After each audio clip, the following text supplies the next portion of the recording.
بسم اللہ الرحمن الرحیم۔ السلام علیکم ورحمۃ اللہ وبرکاتہ۔ تاریخی واقعات، سبق آموز کہانیاں سننے اور پڑھنے کے لیے چینل کو سبسکرائب ضرور کریں۔ ناظرین کرام، تاریخی واقعات اور سبق آموز کہانیاں انتہائی تحقیق اور محنت کے بعد مرتب کی جاتی ہیں۔ ہماری خواہش ہے کہ آپ اسے لائک اور شیئر کریں اور اپنی قیمتی آراء ہمیں کمنٹس میں ضرور بیان کریں۔ آج ہم آپ کو سنانے جا رہے ہیں حضرت یونس علیہ السلام کا واقعہ۔ یونس علیہ السلام ایک عظیم اور کریم نبی تھے۔ ان کا واقعہ قرآن کریم کا ایک انوکھا واقعہ ہے۔ آپ کے والد کا نام متع تھا اور آپ سیدنا ابراہیم علیہ السلام کی نسل میں سے تھے۔ آپ کا ایک نام ذنون بھی ہے، یعنی مچھلی والے۔ ان کا مطلب ہے مچھلی۔ اللہ تعالیٰ نے آپ کو ان ناموں سے پکارا ہے۔ آپ کو ایک عظیم بستی کی طرف مبعوث کیا گیا۔ اس بستی کا نام نینوا تھا۔ یہ عراق کے شمال میں واقع تھی، موصل کے بالمقابل تھی۔ ان دونوں کے درمیان دجلہ واقع تھا۔ موصل دریائے دجلہ کے کنارے واقع تھا، جبکہ اس کے بالکل سامنے نینوا کی بستی واقع تھی۔ امام ابن کثیر رحمۃ اللہ علیہ نے نینوا کے بارے میں اور ان آثار و واقعات کے بارے میں لکھا ہے جو ان کے زمانے میں موجود تھی۔ وہاں کچھ بت اوندھے منہ پڑے ہوئے تھے۔ اللہ تبارک و تعالیٰ نے یونس علیہ السلام کو نینوا کی طرف رسول بنا کر بھیجا۔ سورۃ الصافات میں ارشاد باری تعالیٰ ہے، اور بے شک یونس رسولوں میں سے تھے، اور ہم نے اسے 1,00,000 بلکہ اور زیادہ آدمیوں کی طرف بھیجا، یعنی ان کی تعداد 1,00,000 آدمیوں سے زیادہ تھی، اور یہ سب کے سب کفر پر تھے۔ یونس علیہ السلام انہیں سال ہر سال دعوت دیتے رہے، لیکن وہ اپنے کفر پر ڈٹے رہے۔ پھر انہوں نے سیدنا یونس علیہ السلام پر ظلم و جبر شروع کر دیا، انہیں دھمکیاں دیں، مصائب و آلام سے دوچار کیا۔ مطلب یہ ہے کہ جس طرح دوسرے انبیاء کرام کے ساتھ کیا گیا، ان کے ساتھ بھی وہی سلوک ہوا۔ آخر آپ نے اپنی قوم کو اللہ کے عذاب سے آگاہ کرتے ہوئے اعلان فرما دیا کہ فلاں دن تم پر عذاب آ جائے گا۔ پھر خود غصے کی حالت میں اس بستی سے نکل گئے، جبکہ اللہ تعالیٰ نے انہیں متعین دن کی مہلت دینے کی اجازت تو دی تھی، لیکن اس بستی سے نکل جانے کا حکم نہیں دیا تھا۔ جب آپ نے انہیں یہ مہلت سنائی تو خود غصے کی حالت میں بستی سے نکل گئے۔ سورۃ الانبیاء میں اللہ تعالیٰ فرماتے ہیں، مچھلی والے کو یاد کرو جبکہ وہ غصے سے چل دیا اور خیال کیا کہ ہم اسے نہ پکڑ سکیں گے، یعنی ان پر تنگی نہ کریں گے۔ تو اس آیت میں بھی یہی معنی مراد ہے کہ ہم ان پر تنگی نہیں کریں گے، یعنی ان کا خیال یہ تھا کہ وہ اللہ تعالیٰ کی اجازت کے بغیر نکل کھڑے ہوئے ہیں، پھر بھی اللہ ان پر تنگی نہیں کریں گے، کیونکہ وہ اللہ کے ایک معزز نبی اور رسول ہیں، اور ان کی قوم کے لوگ اللہ کی گرفت اور اس کے عذاب کے مستحق ہیں۔ انہی پر اللہ کا عذاب نازل ہونے والا ہے۔ اس عذاب کی خبر انہیں پہلے ہی سنا دی گئی ہے اور مہلت دے دی گئی ہے، مگر وہ خود اگرچہ اللہ کی اجازت کے بغیر ہی چلے آئے ہیں، پھر بھی انہیں سرزنش نہیں کی جائے گی اور وہ کسی گرفت میں نہیں آئیں گے۔ اللہ تعالیٰ ان کے لیے کوئی تنگی نہیں فرمائیں گے۔ اللہ تعالیٰ سورۃ الانبیاء میں فرماتے ہیں، اس نے خیال کیا کہ ہم اسے پکڑ نہیں سکیں گے۔ مطلب یہ ہے کہ ہم انہیں کوئی سزا نہیں دیں گے اور ان پر کسی طرح کی تنگی نہیں کریں گے، اور وہ سمندر کی طرف چل دیے۔ انہی دنوں میں عذاب الہی کی کچھ علامات نینوا بستی پر ظاہر ہونا شروع ہو گئی۔ ایک بہت بڑا سیاہ بادل ان کی طرف بڑھنے لگا۔ اس بادل میں آگ کے شعلے دکھائی دینے لگے۔ ان لوگوں نے یہ بادل ان متعین دنوں میں پہلے ہی دن دیکھ لیا۔ اس کو دیکھتے ہی وہ لوگ سمجھ گئے کہ جس طرح یونس علیہ السلام نے انہیں آگاہ کیا تھا، یہ عذاب ان پر نازل ہو کر رہے گا، اور جو عذاب سیدنا لوط علیہ السلام کی قوم پر آیا تھا وہ اس کے بارے میں بھی اچھی طرح جانتے تھے۔ وہ بستی ان کی بستی کے قریب ہی تھی، اس لیے وہ ڈر گئے۔ ان کے سردار جمع ہوئے اور کہنے لگے، جیسے تم سے پہلے لوگوں پر عذاب اترے تھے تم پر بھی نازل ہو کر رہے گا۔ جلدی کرو سب جمع ہو جاؤ۔ چنانچہ انہوں نے اس بات پر اتفاق کر لیا کہ سیدنا یونس علیہ السلام نے صحیح فرمایا تھا۔ اللہ کی قسم یہ بالکل وہی عذاب ہے، تم اللہ کے عذاب سے نجات نہیں پا سکو گے۔ اس سے بچنے کی ایک ہی صورت ہے، تم ایمان لے آؤ اور توبہ کر لو۔ اس طرح وہ سب کے سب ایمان لے آئے، لیکن سیدنا یونس علیہ السلام وہاں موجود نہیں تھے۔ ان کی غیر موجودگی میں یہ سب کے سب 1,00,000 سے زائد افراد ایمان لے آئے۔ انہوں نے پیوند لگے کپڑے پہنے اور اللہ کے حضور عاجزی و انکساری اور آہوزاری شروع کر دی، رونے لگے، اللہ سے بخشش طلب کرنے لگے۔ پھر اسی حالت میں باہر کھلے میدان میں نکل آئے۔ ان کے سرداروں نے سب کو الگ الگ کر دیا، یہاں تک کہ ماں اور بیٹے کو بھی جدا کر دیا۔ سب اپنی اپنی جگہ پر، یعنی ماں اپنی جگہ پر اور بیٹا اپنی جگہ پر آہوزاری کرنے لگے تاکہ ان پر اللہ تعالیٰ کی رحمت نازل ہو جائے۔ یہ عذاب 3 دن تک ان کے سروں پر منڈلاتا رہا اور یہ بھی مسلسل آہوزاری کرتے رہے، اپنی عاجزی ظاہر کرتے رہے، معافیاں مانگتے رہے۔ آخرکار اللہ تعالیٰ نے ان پر اپنا رحم و کرم فرما دیا اور عذاب کو ان سے پھیر دیا۔ اللہ تعالیٰ سورہ یونس میں ارشاد فرماتے ہیں، چنانچہ کوئی بستی ایمان نہ لائی کہ ایمان لانا ان کے لیے فائدہ مند ہوتا سوائے یونس کی قوم کے۔ مطلب یہ کہ سابقہ امتوں میں سے کسی کے بارے میں یہ سننے میں نہیں آیا کہ پوری قوم ایمان لے آئی ہو۔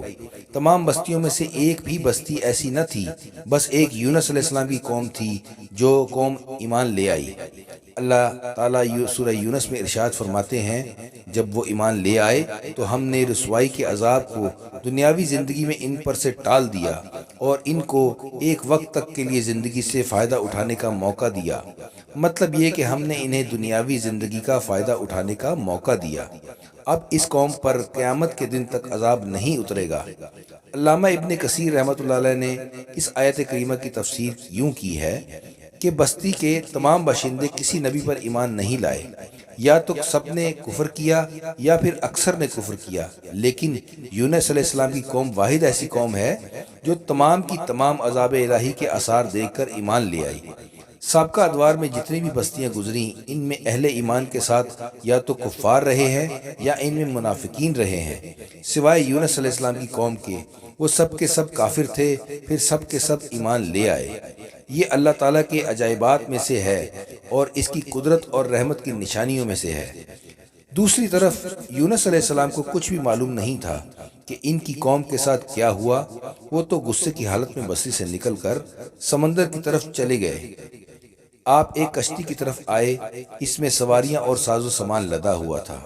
ارشاد باری تعالیٰ ہے، جب وہ بھاگ کر بھری کشتی میں پہنچے، کشتی روانہ ہوئی، موجیں اٹھیں، سمندر میں طغیانی آئی، یوں لگتا تھا کہ بس ابھی غرق ہوئے۔ کہنے لگے، بوجھ ہلکا کرو، اپنا ساز و سامان سمندر میں پھینک دو۔ چنانچہ انہوں نے اپنا ساز و سامان سمندر میں پھینک دیا۔ اس طرح کشتی کچھ ہلکی ہو گئی، لیکن ضرورت کے مطابق ہلکی نہ ہو سکی۔ اب وہ کہنے لگے، کسی کو سمندر میں گرانا ضروری ہے تاکہ کشتی مزید ہلکی ہو جائے، ورنہ یہ ڈوب جائے گی۔ جلدی کرو، قرع ڈالو۔ جس کے نام قرع نکلتا جائے اسے سمندر میں گراتے جاؤ اور بار بار یہ عمل دہراتے جاؤ یہاں تک کہ کشتی ہلکی ہو جائے۔ چنانچہ قرع ڈالا گیا۔ سب سے پہلے یونس علیہ السلام کا نام نکلا۔ سب لوگ کہنے لگے، نہیں، یہ تو ایسے نہیں ہیں، ان کے چہرے پر تو سجدوں کے نشانات ہیں، انہیں رہنے دو، پھر قرع ڈالو۔ چنانچہ پھر قرع ڈالا گیا، پھر انہی کا نام نکلا۔ سب نے تعجب کیا، پھر تیسری مرتبہ قرع ڈالا گیا، اس بار پھر یونس علیہ السلام کا نام ہی نکلا۔ ارشاد باری تعالیٰ ہے، پھر قرع اندازی ہوئی تو یہ مغلوب ہو گئے۔ ہر بار انہی کا نام نکلا، آخرکار انہوں نے انہیں پکڑ کر سمندر میں گرا دیا، تو پھر انہیں مچھلی نے نگل لیا۔ حوت بڑی مچھلی کو کہتے ہیں۔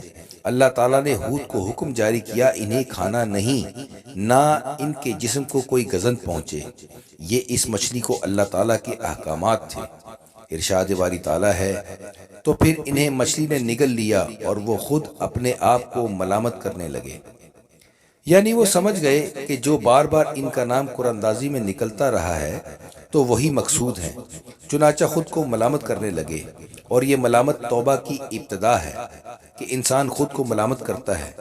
اب یونس علیہ السلام مچھلی کے پیٹ میں تھے۔ اللہ کی قدرت، آپ مچھلی کے پیٹ میں 3 دن تک رہے۔ بعض روایت میں 7 دن اور زیادہ سے زیادہ 40 دن آئی ہے۔ آپ نے مچھلی کے پیٹ میں اللہ تعالیٰ کو پکارا۔ سورۃ الانبیاء میں اللہ تعالیٰ ارشاد فرماتے ہیں، آخر کار وہ اندھیروں کے اندر سے پکار اٹھا۔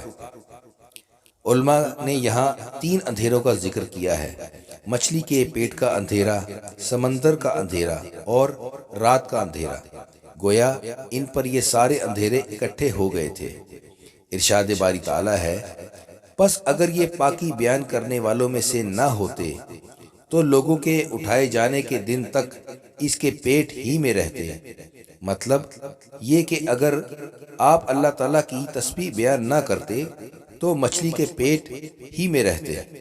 آپ نے دعا نہیں مانگی بلکہ اللہ عز و جل کی تسبیح بیان کی۔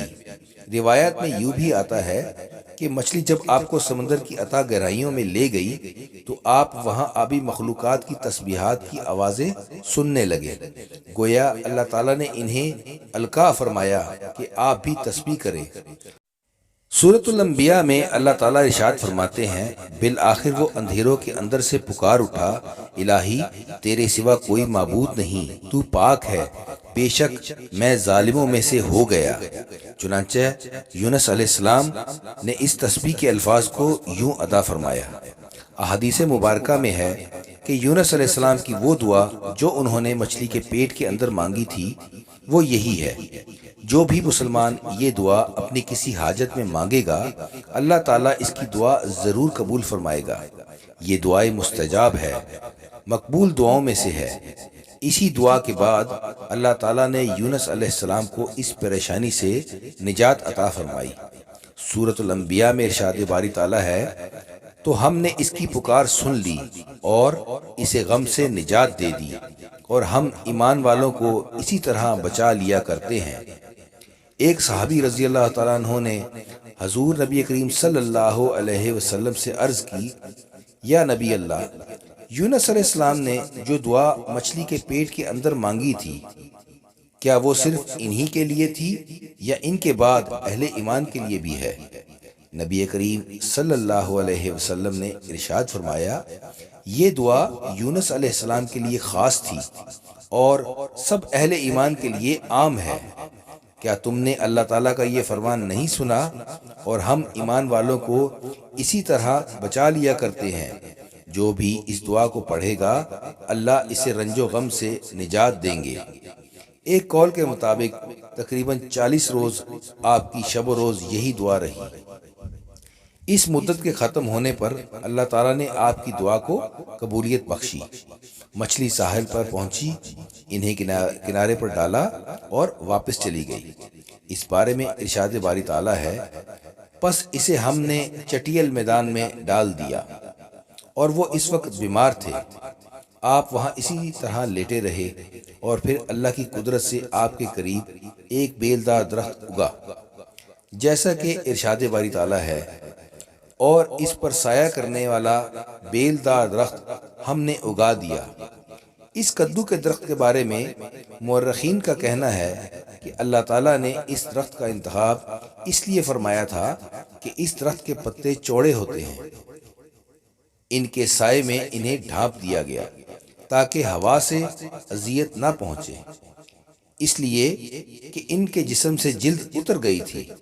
پھر اس درخت سے خوشبو بھی آتی تھی، اس خوشبو نے انہیں فرحت بخشی۔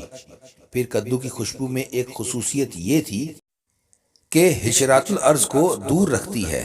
اللہ تعالیٰ نے انہی خصوصیات کی وجہ سے اس بیلدار درخت کا انتخاب فرمایا تاکہ آپ ہر طرح کی تکلیف سے محفوظ رہیں۔ یہ ہے اللہ کی قدرت، سبحان اللہ۔ اسی طرح مفسرین یہ بھی کہتے ہیں کہ اللہ تعالیٰ نے ان کے پاس ایک پہاڑی بکری بھیج دی، وہ آپ کے قریب آتی اور آپ کے سر کے اوپر اپنی ٹانگیں پھیلائے کھڑی ہو جاتی۔ اس طرح اس کے تھن آپ کے منہ میں چلے آتے اور آپ ان سے خواہش کے مطابق دودھ پیتے۔ یہ تھا آپ کا کھانا اور پینا۔ رفتہ رفتہ آپ کی حالت بہتر ہونے لگی، توانا اور تندرست ہو گئے، پھر آپ اٹھنے کے قابل ہو گئے، اور یہ سب اللہ کی مہربانی سے ہوا۔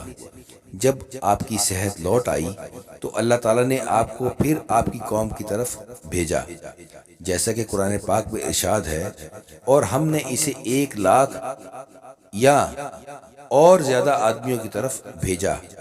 پس وہ ایمان لے آئے اور ہم نے انہیں ایک زمانے تک عیش و عشرت دی۔ وہ سب کے سب آپ پر ایمان لے آئے تھے۔ اللہ تعالیٰ نے اس قصے کے ذریعے نبی کریم صلی اللہ علیہ وسلم کو اشارہ فرمایا ہے کہ دعوت دیتے ہوئے اکتانا نہیں۔ قرآن پاک میں ہے، اور مچھلی والے کی طرح نہ ہو جائیے، ان لوگوں کو دعوت حق دیتے رہیے۔ دیکھیے وہ سال ہر سال دعوت دیتے رہے لیکن اکتائے نہیں، ان سے مایوس نہیں ہوئے۔ ان کی پوری بستی میں سے ایک بھی ان پر ایمان نہیں لایا تھا، لیکن جب ان سے مایوس ہو گئے تو انہیں اللہ کے عذاب سے آگاہ کر دیا اور منہ پھیر کر چل دیے، تو وہ سب کے سب ایمان لے آئے۔ ارشاد باری تعالیٰ ہے، آپ جسے چاہیں ہدایت نہیں دے سکتے، بلکہ اللہ تعالیٰ ہی جسے چاہتا ہے ہدایت دیتا ہے۔ اس واقعے میں بہت بڑا سبق ہے کہ کسی بھی حالت میں اللہ کی رحمت سے مایوس نہیں ہونا چاہیے، اور نہ ہی ہدایت کے معاملہ میں اپنی ذات پر بھروسہ کرنا چاہیے۔ ہدایت تو بس صرف اللہ تعالیٰ ہی کی طرف سے ہے، آپ کے ذمہ تو صرف پیغام حق پہنچا دینا ہے۔ اللہ سبحانہ و تعالیٰ کے ذمہ ہدایت سے نوازنا ہے۔ اللہ تعالیٰ نے انہیں پاک صاف بنا دیا، انہیں چن لیا، جیسا کہ قرآن پاک میں اللہ تعالیٰ فرماتے ہیں، اسے اس کے رب نے پھر نوازا اور نیک لوگوں میں کر دیا۔ حدیث مبارکہ میں ہے، نبی کریم صلی اللہ علیہ وسلم نے فرمایا، تم میں سے کوئی شخص ہرگز یہ نہ کہے کہ میں یعنی محمد صلی اللہ علیہ وسلم یونس بن متی سے بہتر ہوں، یعنی یوں نہ کہے کہ میں سیدنا یونس علیہ السلام سے افضل ہوں، وہ اس طرح کہ وہ تو اپنی قوم کے ایمان لانے سے مایوس ہو گئے تھے اور میں مایوس نہیں ہوں۔ اس طرح بالکل نہ کہے، کیونکہ بالآخر اللہ تعالیٰ نے آپ کو چن لیا اور برگزیدہ بنا لیا اور صالحین میں داخل کر لیا۔ اس واقعے میں نبی کریم صلی اللہ علیہ وسلم کو جو ہدایت دی گئی ہے، اس کا ذکر سورۃ القلم میں اس طرح سے ہے، پس تو اپنے رب کے حکم کا صبر سے انتظار کر اور مچھلی والے کی طرح نہ ہو جا۔ مطلب یہ کہ یونس علیہ السلام کی مانند نہ ہو جائیے، جو اپنی قوم کے ایمان لانے سے پہلے مایوس ہو گئے تھے۔ ناظرین، یہ تھی ہماری آج کی کاوش۔ امید کرتے ہیں آپ کو یونس علیہ السلام کا واقعہ پسند آیا ہوگا۔ اس کو لائک اور شیئر کیجئے، دوسروں تک پہنچائیے، چینل کو سبسکرائب بھی کرتے جائیں۔ دعاؤں میں یاد رکھیے گا۔ السلام علیکم، اللہ حافظ۔